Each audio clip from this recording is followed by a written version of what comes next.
नमस्कार, मैं पायल गुप्ता और आप देख रहे हैं वीर सूर्या टाइम्स। सनातन धर्म को आगे बढ़ाने के उद्देश्य से और अपनी संस्कृति को आगे ले जाने के लिए समय समय पर संतों की मधुर वाणी के सम्मेलन आयोजित किए जाते हैं और भारतीय संस्कृति को बढ़ावा दिया जाता है। एक तरफ जहां पर संतों द्वारा दिए गए प्रवचनों से सनातन धर्म को आगे बढ़ाया जा रहा है, वहीं दूसरी ओर पूर्वी जिले में स्थित अक्षरधाम मंदिर में दिल्ली संत महामंडल के द्वारा रजत जयंती समारोह आयोजित किया गया। 25वीं रजत जयंती समारोह के अवसर पर भारत सरकार में कैबिनेट मंत्री एवं पूर्वी दिल्ली के सांसद हर्षदीप मल्होत्रा के साथ साथ उत्तर पूर्वी दिल्ली के सांसद मनोज तिवारी जी भी मौजूद रहे। सनातन धर्म को आगे बढ़ाने में अपना महत्वपूर्ण योगदान दिया। वहीं देश भर से पधारे प्रमुख संतों ने इस रजत जयंती समारोह में आकर सनातन धर्म को बढ़ाने की भी अपील की और सनातन बोर्ड बनाने के लिए सरकार से अनुरोध भी किया। आगे क्या कहना था संतों का, देखिए मनीष सूर्यवंशी की खास रिपोर्ट। देखिए, संदेश यही है कि मानवता की सेवा के लिए एक तरफ तो सभी ने ये विचार किया है कि हम एम्बुलेंस के माध्यम से मानव सेवा का कार्य करें, पर्यावरण संरक्षण के लिए कार्य करें और उसी के साथ सनातन संस्कृति को बचाने के लिए समस्त संत समाज एकत्रित होकर के अपनी मुखर आवाज को उठाए और चारों ओर जिस भी प्रकार से आक्रमण हो रहे हैं, कोई भी अपमान कर देता है सनातन संस्कृति का, तो वो नहीं होना चाहिए। उसके विपरीत एक मुखर आवाज उठाई गई है। साथ में ये घोषणा की गई है कि संत समाज हर रूप में एक है, एकजुट है और हमें राजनेताओं के पीछे नहीं दौड़ना। राजनेता हमारे साथ आने चाहिए और अपने देश की एकता और अखंडता के लिए कार्य करने का भी संकल्प लिया गया। सनातन बोर्ड बनाने की मांग उठाई गई है संतों ने। सनातन बोर्ड बनाने के लिए भी सभी एक स्वर में सभी संतों ने अनुमोदन किया है और ये निवेदन किया है कि ये निश्चित रूप से बनना चाहिए और इसकी आज बहुत बड़ी आवश्यकता है। ये भारत प्राचीन काल से ऋषि प्रधान देश है, लेकिन ये भारत 1000 साल गुलाम रहा। मैं पूछे तो सुधांशु जी महाराज, धर्मदेव जी महाराज, सर्वानंद जी महाराज और जितने उपस्थित पूज्यपाद संत यहाँ उपस्थित हैं, 1000 साल तक ये भारत गुलाम रहा। ये 1000 साल तक भारत इसलिए गुलाम नहीं रहा कि बाबर बहुत बहादुर था, चंगेज खां बहुत बहादुर था, तैमूर लंग बहुत बहादुर था, महमूद गजनवी बहुत बहादुर था, अंग्रेज बहुत बहादुर थे। भारत इसलिए गुलाम नहीं रहा कि ये बहुत बहादुर थे, भारत इसलिए गुलाम रहा कि हमारे बीच में कुछ जयचंद मौजूद थे।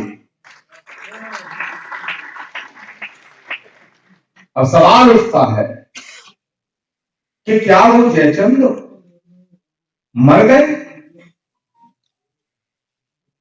नहीं, वो अभी भी हैं। मैं इस बात को बड़े खुले दिल से कहना चाहता हूं कि आज इस देश के अंदर यह कहा जाता है कि सभी धर्म एक समान है। महाराज श्री, सभी धर्म एक समान है। डॉक्टर मुनि जी यहां बैठे हैं। मैं बड़े विनम्रता से लेकिन इस सच को कहने में कतई नहीं हिचकता कि दुनिया में धर्म यदि कोई है तो वो सनातन है, बाकी सब पंथ है। और ये बात मैं इसलिए नहीं कह रहा हूं कि मेरा मन में आया, मेरे मन में बात आई और मैंने कह दी। मैं शास्त्र से और प्राचीन इतिहास से, हमारे पास 3 तरह का इतिहास मौजूद है, जिसे हम प्राचीन इतिहास कहते हैं, दूसरा मध्यकालीन इतिहास कहते हैं, तीसरा आधुनिक इतिहास कहते हैं, यानी एंशिएंट हिस्ट्री, मेडिवल हिस्ट्री और मॉडर्न हिस्ट्री। तीनों प्रकार की जो हिस्ट्री है, तीनों प्रकार का जो इतिहास है, वो साक्षी है इस बात का कि दुनिया के जितने भी पंथ हैं जिनको हम धर्म मान रहे हैं, ये मेड बाय ह्यूमन है, ये आदमी के द्वारा बनाई गई नियमावली के आधार पर आधारित है। सिर्फ एक धर्म सनातन है जो परमात्मा के द्वारा प्रकृति प्रदत्त है। अब सनातन की कई शाखाएं हों, कोई निर्गुण, सगुण, ये वो दुनिया भर की बात है, हम सबका सम्मान करते हैं। हम सबका सम्मान करते हैं, क्योंकि ये सम्मान हम नहीं करते, ये सम्मान सनातन करता है।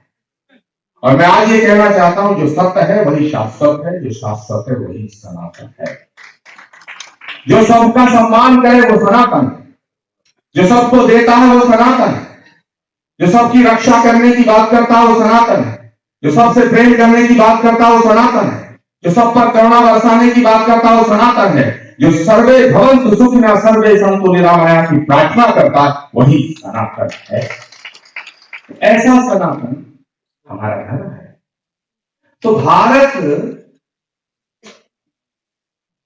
में सर्वधर्म समभाव की जब बात चलती है तो मैं यहां थोड़ा सा उससे अपने आप को अलग करते हुए एक नई बात कहना चाहता हूं कि हम सभी पंथों का, संप्रदायों का, मतों का, जिन्हें लोग धर्म मान भी रहे हैं, हम उनका सम्मान तो करते हैं, लेकिन भारत में सभी धर्म एक समान इसलिए नहीं हो सकते हैं क्योंकि जितने भी धर्म हैं दूसरे, उनकी उत्पत्ति की जो भूमि है, किसी की यरूशलेम है, किसी की अरब है, सिर्फ सनातन एक ऐसा धर्म है जिसकी उत्पत्ति भारत की भूमि है, और जो भारत का नहीं है वो सनातन का नहीं। देखिए, संत महामंडल का ये जो आयोजन है, आज यहाँ 3 प्रस्ताव मुख्य रूप से पारित किए गए। पहला ये कि जितने भी देश के मंदिरों के प्रमुख पुजारी हैं, उनको सरकार के द्वारा कुछ ना कुछ उनको मासिक उनका भत्ता तय किया जाए, जिससे उनका जीवन यापन अच्छी तरह से हो सके। ये सुधांशु जी महाराज जी का प्रस्ताव था। 3 प्रस्ताव बहुत ही देश के और सनातन के हित में रखे गए कि जिस तरह श्री राम जन्मभूमि का फैसला हुआ है, वो अभी 3 और मुख्य स्थान हैं जिसमें ज्ञानव्यापी और श्री कृष्ण जन्मभूमि और संभल में हरिहर मंदिर का जो विषय है। तो जहां जहां मंदिरों को तोड़ करके उनका सर्वनाश करके उनको बिल्कुल मिट्टी में मिला करके वो जो आक्रमणकारियों ने जो कुकृत्य किया है, वो हमारी आस्था पे हमला है। तो हम चाहते हैं कि उनके साथ साथ देश में जिन जिन मंदिरों को तोड़ के मस्जिद बनाई गई है, उनका सबका एक तरह से उन पर पुनर्विचार किया जाए, और ये जो 1991 का जो ये वर्शिप एक्ट है, इसकी सीमा को तोड़ा जाए। सनातन एक विराटता और विशालता को समाये हुए एक बहुत ही विश्व बंधुत्व और वसुधैव कुटुंबकम के सूत्र को आत्मसात करने वाला धर्म है। बल्कि मैं तो कहना चाहूंगा कि पूरे विश्व में अकेला ऐसा धर्म है जो प्रकृति प्रदत्त धर्म है।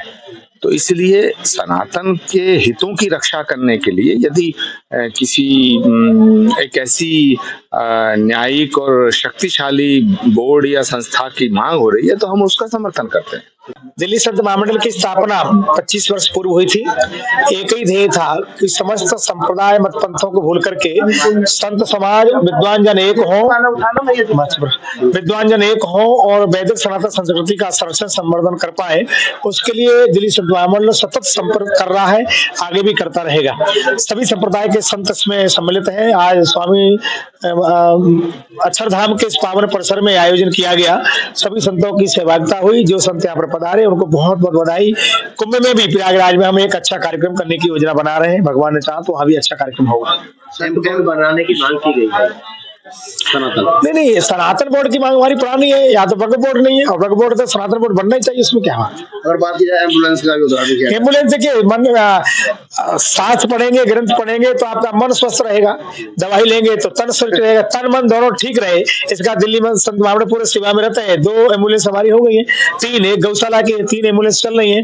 आगे भगवान चाहेगा तो और सेवा करेंगे। समाज की सेवा के लिए समर्पित है दिल्ली संत महामंडल। मैं समझता हूँ दिल्ली का बहुत सौभाग्य है कि दिल्ली संत मंडल का आज रजत जयंती मनाई जा रही है, और यहाँ पर दिल्ली के वह संत जो पूरे देश में ही नहीं, पूरे अखिल विश्व में जिनका अपना एक स्थान है, जिनका अपना एक सनातन को आगे बढ़ाने का विचार है, वह आज रजत जयंती के अवसर पर सब लोग यहाँ एकत्रित हुए हैं।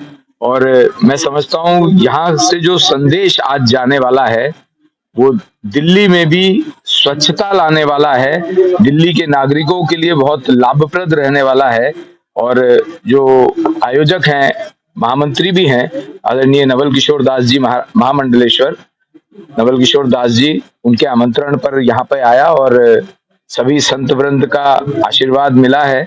मैं बहुत अभिभूत हूँ और बहुत धन्यवादी हूँ संत मंडल का। सर, कुछ दिन पहले दिल्ली में धर्म संसद लगाई गई थी और सनातन बोर्ड की मांग की जा रही है, उसको लेकर के आपका क्या? देखिए, ये धर्म संसद हमारे पूज्य संतगण लगाते हैं, उनके अपने विचार आते हैं, विचार के बाद कुछ ना कुछ बात ऐसी जरूर रहती है कि जो उनको लगता है देश में सनातन को बढ़ाने के लिए करनी चाहिए। मैं समझता हूँ उसमें अगर कुछ सरकार ने करना होगा तो विचार करके उस दिशा में सकारात्मक कदम उठाएगी। परम पूज्य संत चरणों में बैठने का सौभाग्य प्राप्त हुआ है।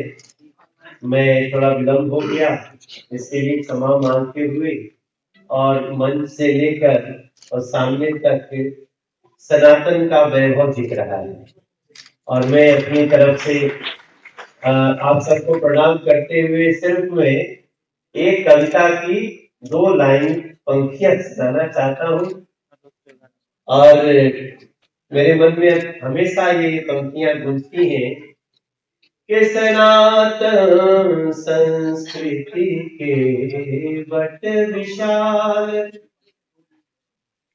सनातन संस्कृति के वट विशाल, इसकी चोटी नभ छूती है, इसकी जड़ पहुंच रही पाताल,